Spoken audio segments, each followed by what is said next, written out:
Un encuentro con la eternidad. Era una mañana cualquiera en el ardiente camino a Damasco.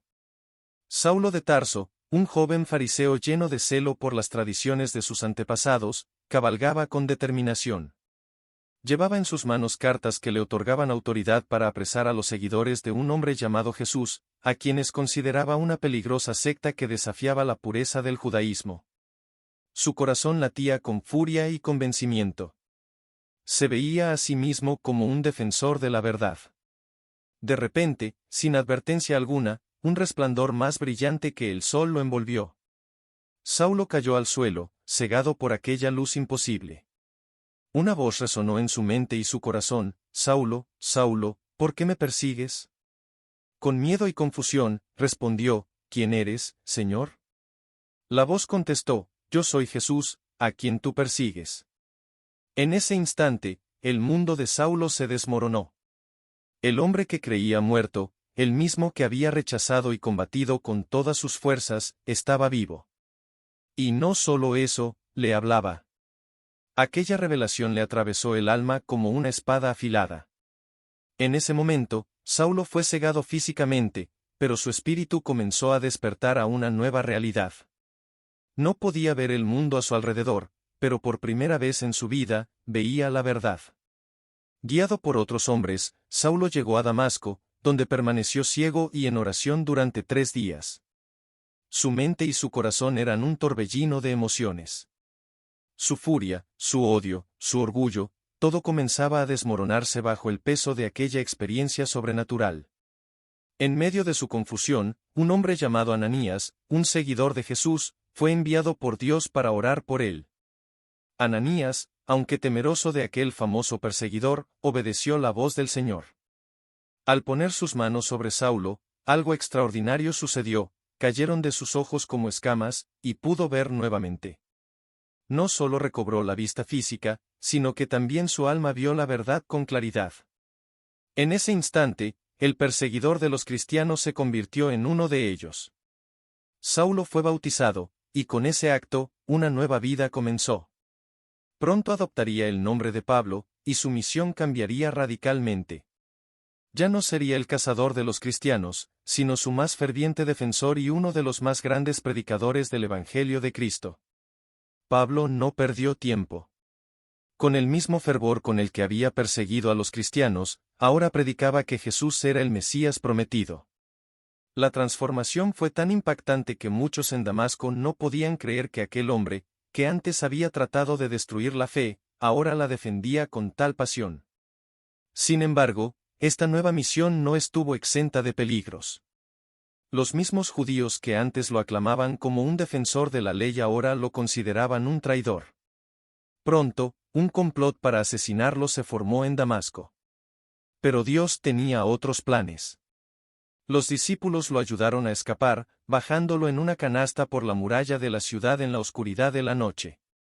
Pablo comprendió que su vida ya no le pertenecía. Su vida y su muerte estaban en manos del Señor, y estaba dispuesto a llevar el mensaje de salvación a cualquier costo. A lo largo de su vida, Pablo emprendió varios viajes misioneros por el vasto imperio romano. Desde las ciudades costeras del Mediterráneo hasta los rincones más lejanos de Asia Menor y Grecia, llevó el mensaje de la cruz a todas partes. Cada lugar al que iba, dejaba una huella indeleble. En Corinto, una ciudad conocida por su depravación y corrupción, Pablo predicó la santidad y la redención a través de Cristo.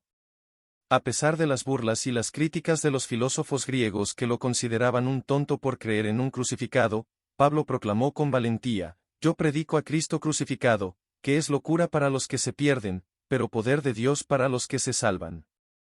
En Efeso, otra ciudad famosa por la idolatría y la adoración de la diosa Artemisa, Pablo desafió las fuerzas oscuras que dominaban el lugar.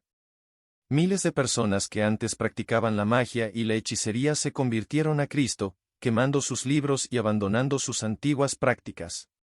Pero esto también provocó disturbios y persecuciones, y una vez más, Pablo fue objeto de amenazas de muerte. A pesar de los peligros, Pablo nunca retrocedió. Su corazón ardía con el fuego del Evangelio, y nada, ni el hambre, ni las tormentas en el mar, ni las prisiones, podían apagar esa llama. Incluso en las cárceles, donde las cadenas pesaban en sus muñecas, escribía cartas llenas de esperanza y aliento a las iglesias que había fundado. Desde la prisión, Pablo escribió algunas de las cartas más poderosas y profundas que hoy conocemos como parte del Nuevo Testamento. A los filipenses, les habló de la alegría en medio del sufrimiento. A los gálatas, les enseñó sobre la libertad en Cristo, lejos de la opresión de la ley. A los romanos, les explicó la profunda verdad de la justificación por la fe. Cada palabra que escribía, cada oración que enviaba, no solo fortalecía a las iglesias, sino que también moldeaba la teología y la doctrina cristiana para las generaciones futuras. Pablo no solo era un predicador, era un hombre de pensamiento profundo, capaz de articular las verdades más difíciles de comprender. Pablo sabía que su vida terminaría en martirio. Había sido advertido por el Espíritu Santo de las pruebas que le aguardaban en Jerusalén, y más tarde, en Roma. Sin embargo, no temía. Para Pablo, el morir era ganancia, porque significaba estar con Cristo. Después de ser arrestado y llevado a Roma, pasó sus últimos años bajo arresto domiciliario, pero aún así seguía predicando. A pesar de las cadenas, su espíritu era libre, y muchos más vinieron a la fe incluso durante su encarcelamiento. Finalmente, bajo el cruel gobierno de Nerón, Pablo fue ejecutado por su fe. Pero en lugar de verlo como una derrota, Pablo sabía que había terminado la carrera, que había peleado la buena batalla, y que le esperaba la corona de justicia. Su legado no fue apagado por la espada, al contrario, su muerte solo fortaleció la fe de la Iglesia. Hoy, Pablo sigue siendo una de las figuras más influyentes del cristianismo. Su vida es un testimonio vivo de la gracia transformadora de Dios. Un hombre que fue enemigo de la cruz se convirtió en su más grande defensor. Y su legado, a través de sus cartas, sus viajes y su sacrificio, ha trascendido el tiempo, inspirando a millones a seguir el mismo camino de fe, valentía y devoción a Cristo. La historia de Pablo es un recordatorio de que no importa cuán lejos estemos de la verdad, la gracia de Dios puede alcanzarnos, transformarnos y usarnos para cumplir su propósito eterno.